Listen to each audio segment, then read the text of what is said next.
बिस्मिल्लाहिर्रहमानिर्रहीम। सही बुखारी हदीस नंबर 118।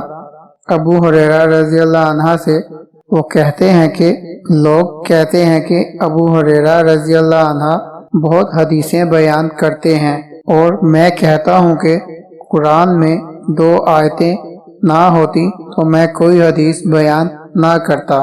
फिर ये आयत पढ़ी जिसका तर्जमा ये है कि जो लोग अल्लाह की नाजिल की हुई दलीलों और आयतों को छुपाते हैं। आखिरी आयत रहीम तक। वाकया ये है कि हमारे मुहाजिरीन भाई तो बाजार की खरीदो फरोख्त में लगे रहते थे और अंसार भाई अपनी जायदादों में मशगूल रहते और अबू हुरैरा रसूल अल्लाह सल्लल्लाहु अलैहि वसल्लम के साथ जी भर कर रहता ताकि आपकी रफाकत में शकम पड़ी से भी बेफिक्री रहे और इन मजलिसों में हाजिर रहता जिन मजलिसों में दूसरे हाजिर ना होते और वो बातें महफूज रखता जो दूसरे महफूज नहीं रख सकते थे।